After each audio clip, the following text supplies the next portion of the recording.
રોજ બનાવીને ખવાય તેવું રીંગણ વટાણાનું શાક બનાવીને તૈયાર કરીશું.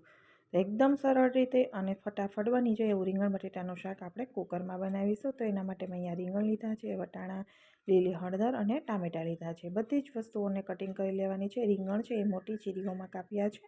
તમને જેવા પસંદ હોય નાના મોટા એ પ્રમાણે કટિંગ કરવાનું. પરંતુ રીંગણ બફાતા દેખાય નહીં એટલે મેં થોડા મોટા કટિંગ કર્યું છે. હવે આપણે શાકનો વઘાર કરી દઈશું અને રીંગણને પાણીમાં જ રાખવાના છે જેથી કાળા ન થાય. તો શાક માટે આપણે તેલ નાખી દઈશું 4 ચમચી જેટલું. તેલ ગરમ થાય કુકરમાં એટલે આપણે એની અંદર રાઈ નાખી દઈશું અને એક તજનો ટુકડો નાખીશું. તજનો ટુકડો નાખવાથી સુગંધ બહુ જ સરસ એવી આવે છે શાકમાં.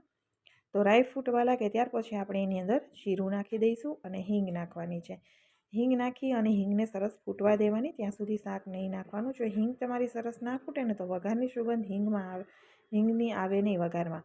એટલે હવે અહીંયા આદું છીણી લીધેલું હતું અને લીલી હળદર મેં હતી એ પણ છીણીને નાખી છે. શિયાળો છે તો લીલી હળદર ખૂબ જ સરસ એવી આવે છે. તો લીલી હળદરનો ભરપૂર આપણે ઉપયોગ કરી લેવાનો.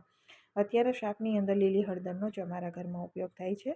તો અહીંયા લીલી હળદર થોડી સાતળી લેવાની, કાચી ના હોય એનો ટેસ્ટ સારો ન લાગે એટલે તેલમાં આદુની સાથે થોડી સતળાઈ જાય પછી એની અંદર આપણે ટામેટાં નાખીશું અને લસણની ચટણી પસંદ હોય તો તમારે અહીંયા નાખવાની. હવે આપણે રેગ્યુલર લાલ મરચું જે ઘરમાં ખાતા હોય એ નાખીશું. કલર માટે થોડું કાશ્મીરી મરચું નાખ્યું છે અને હળદર આપણે લીલી નાખી છે એટલે હળદર આપણે નહીં નાખીએ. સાથે આપણે નાખીશું ધાણા જીરું, સ્વાદ પ્રમાણે મીઠું નાખી દઈશું અને બધી વસ્તુને સરસ આપણે મિક્સ કરવાની છે. અને થોડું એવું રીંગણનું શાક છે ને એટલે ગોળ નાખીશું. રીંગણમાં થોડુંક કડવું લાગતું હોય છે પણ તો શિયાળામાં નથી હોતું, પણ થોડો એવો ગોળ નાખવાથી શાક ગળ્યું પણ નથી લાગતું અને ટેસ્ટમાં પણ સારું લાગે છે. હવે બધી વસ્તુને આપણે સરસ રીતે મિક્સ કરી દઈશું અને ગેસની ફ્લેમ મેં મીડિયમ રાખી છે. જો બળી જાય તો ગેસની ફ્લેમ લો કરી દેવાની. અત્યારે મીડિયમ ફ્લેમ ઉપર જ છે, મસાલા બળે નહીં એનું ખાસ ધ્યાન રાખવાનું. પછી આપણે ફ્રેશ વટાણા અત્યારે મળે છે, અડધો કપ જેટલા તાજા વટાણા અને હવે રીંગણ જે પાણીમાં રાખ્યા છે સમારીને બધા રીંગણ આપણે કુકરમાં નાખી દેવાના છે અને એકદમ સરસ રીતે મિક્સ કરી દેવાનું છે.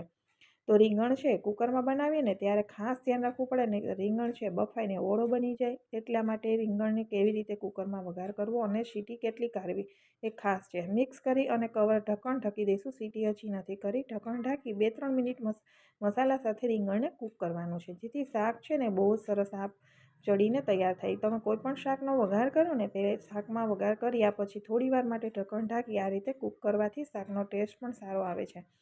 હવે રીંગણાનું શાક છે તો બાજરાના રોટલા અમારે બન્યા છે તો થોડું રસાવાળું શાક બનાવવાનું છે એટલે મેં અહીંયા પાણીનો ઉપયોગ કર્યો છે.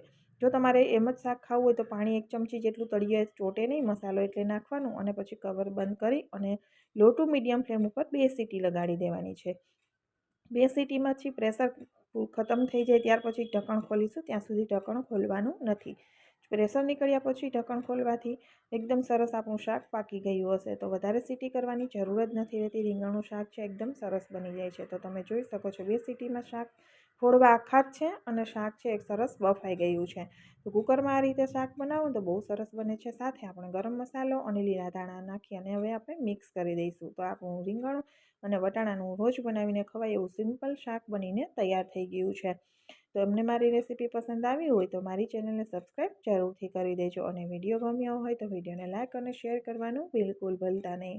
તો એકદમ સરસ એવું સિમ્પલ અને ખૂબ જ ટેસ્ટી એવું આપણું શાક બનીને રીંગણ વટાણાનું તૈયાર થઈ ગયું છે. જરૂરથી ટ્રાય કરજો અને તમને શાકની રેસીપી કેવી લાગી એ પણ કોમેન્ટ બોક્સમાં જરૂરથી જણાવજો. તો એકદમ સરળ રીતે લસણ ડુંગળી વગરનું આપણું શાક બનીને તૈયાર થઈ ગયું છે. તો જરૂરથી ટ્રાય કરજો અને કુકરમાં ફટાફટ બની જાય છે. તો એકદમ સરસ એવું આપણું શાક બની ગયું છે. તો રીંગણના શાક મેં બહુ આગળ પણ અલગ શેર કરેલા છે, ત્યાંથી પણ તમે જોઈ શકો છો. ફરી મળીશું નવા વિડીયો સાથે. Bye bye.